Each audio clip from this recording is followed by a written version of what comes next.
예, 지금까지 나온 5.18 당시 공군 조종사들의 증언과 또 각종 정황을 종합해보면 1980년 5월 21일이 중요한 시점으로 보입니다. 이날 광주와 공군 부대 등에서는 어떤 일이 일어나고 있었는지 정치부 유선의 기자와 함께 좀 짚어보도록 하겠습니다. 자, 21일 그 당시 상황에서 중요한 시점인데 이때부터 광주의 군 투입이 크게 늘어나죠. 예, 그렇습니다. 전교사 작전 일지, 그 당시에 있었던 일지를 먼저 보겠습니다. 예. 보면 24단의 병력이 광주역이 아니라 송정리역으로 오는 것으로 변경이 되는 것으로 나타나 있습니다. 예. 그러니까 기존에 광주에 있었던 3공수, 7공수, 11공수 부대가 시민들을 완전히 제압하지 못한다 이렇게 판단이 되니까 24단 병력 전체를 투입하는 작전이 시행이 된 겁니다. 예. 24단은 경기도 지역에 있는 맞습니다. 사단이죠. 네. 그래서 전두환 씨 등 신군부 세력이 북한을 얘기할 때 네.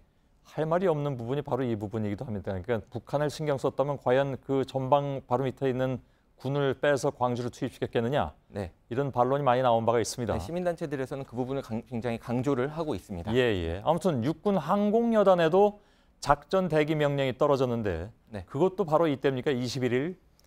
네, 새벽에 도착한 24단이 시내에 제대로 진입을 하지 못하니까 육군 투입이 결정이 됩니다. 예. 당시 육군본부 작전참모부의 작전 조치 사항을 좀 보겠습니다. 육군 투입이 결정이 되는 게 아니라 헬기 투입이 결정이 되는 거죠. 예, 맞습니다. 예. 육군의 항공여단의 헬기가 투입이 되는 겁니다. 예. 육군본부 작전참모부의 작전 조치 사항을 좀 보면 5월 21일 UH-1H 그리고 500MD 헬기가 동원되는 것으로 나타나고 있습니다. 특히 예. 500MD 헬기 같은 경우는 공격형 헬기입니다. 그리고 작전 대기 시간은 오전 10시로 표현이 돼 있습니다. 예. 다음 자료를 좀 보겠습니다. 다음은 특전사령부 작전 결과 문서인데요. 오후 5시에 전남 도청에서 계엄군이 일시 철수한 것으로 나와 있습니다. 21일에. 네. 예. 그리고요. 그리고 수원 제10전투 비행단 조종사가 출격 대기 명령을 받은 시간, 또 그리고 그 대기가 해제된 시간, 이것들이 지금 보신 상황과 일치하는데요. 잠깐 들어보겠습니다. 예. 오전 한 10시쯤? 예. 11시쯤 그 지시가 떨어져가지고 예. 준비해가지고 있었는데 그날 오후 한 4시, 5시 무렵 퇴근 시간 가까이 됐을 때 해제가 됐어요. 예. 시간까지 좀 꼭 들어맞는 그런 상황입니다. 물론 자세한 내용은 좀 조사를 해봐야 되겠지만 말이죠. 네. 예. 문재인 대통령이 오늘 특별조사를 지시한 것은 JTBC가 보도한 공군 조종사들의 출격 대기 명령 그리고 헬기 사격에 대한 부분입니다. 예. 근데 이 두 부분은 상당히 관련성이 많이 있는 것으로 나타났습니다. 그렇습니까? 예. 먼저 5.18 당시의 광주 상황을 직접 목격하고 수기를 남긴 아놀드 피터슨 목사의 부인 바바라 피터슨 씨의 증언을 먼저 들어보겠습니다. 예. I was standing on the second floor balcony of our house with him when he took the picture of the helicopter shooting on the crowd. And we both saw it happening. It wasn't just him. 예. 헬기 사격을 봤다는 이제 피터슨 부부를 외에도 여러 목격자들의 진술을 종합을 하면 헬기 사격이 목격된 시간은 오후 1시 30분에서 5시 사이입니다. 예. 헬기 출격 대기 시간 그리고 계엄군의 도청 철수 시간 그 사이의 간격과 일치하는 상황입니다. 그렇군요. 자, 그 시간은 전남 도청 앞에서 집단 발포가 있었던 시간이기도 합니다. 이건 매우 중요한 시간대입니다. 네, 그렇습니다. 이 부분에 대해서는 제11 특전여단 전투 상부를 보겠습니다. 예. 13시, 그러니까 오후 1시부터 폭도들이 사격했다. 지금 보면 폭도들 사격함이라고 돼 있는데 그 중간 부분을 잘 읽어보면 폭도들이 우리 계엄군에게 사격을 했다. 이렇게 보고가 된 문서입니다. 예. 이 시간이 바로 지난 1995년 검찰 조사 결과 그리고 또 과거사 진상규명위원회 조사 결과를 통해서 계엄군의 집단 발포 그리고 조준 사격이 있었던 것으로 확인이 된 그 시간입니다. 예. 그렇다면 조사 결과에 따르면 그건 분명히 계엄군이 집단 발포한 그런 상황인데 왜 여기에는 폭도가 했다고 되어 있습니까?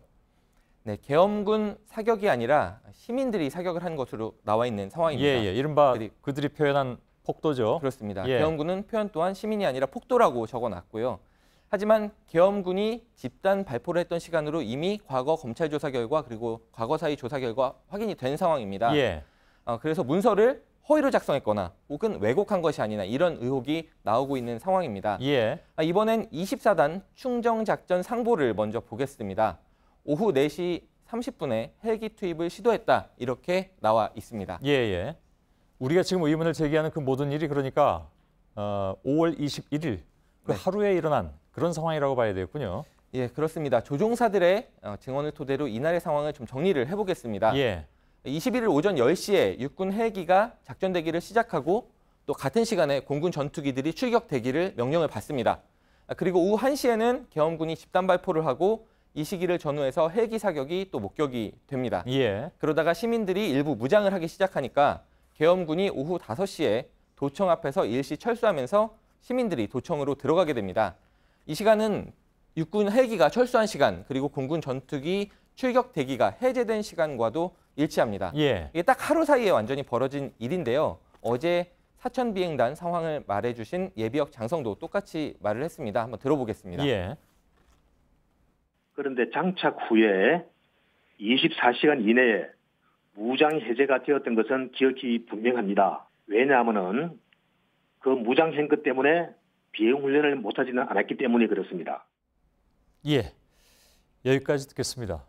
그런데 사실 이 문제는 매우 중요한 문제고요. 오늘 저희들이 정리해드린 이 일지, 사실은 21일 하루에 일어났던 그런 일들인데 네. 이것이 당시의 상황을 특히 공군의 출격 대기라든가 기타 다른 상황과 연결시켜 볼 때 매우 중요한 상황이어서 저희들이 2부에 이 내용을 다시 한번 정리해드리면서 무엇을 그렇다면 조사해야 되는가 하는 문제를 전문가와 잠깐 좀 얘기 나누는 시간을 갖도록 하겠습니다. 그때 2부에 유선혜 기자가 다시 나와서 좀 설명을 좀 해드리길 바라겠습니다. 예.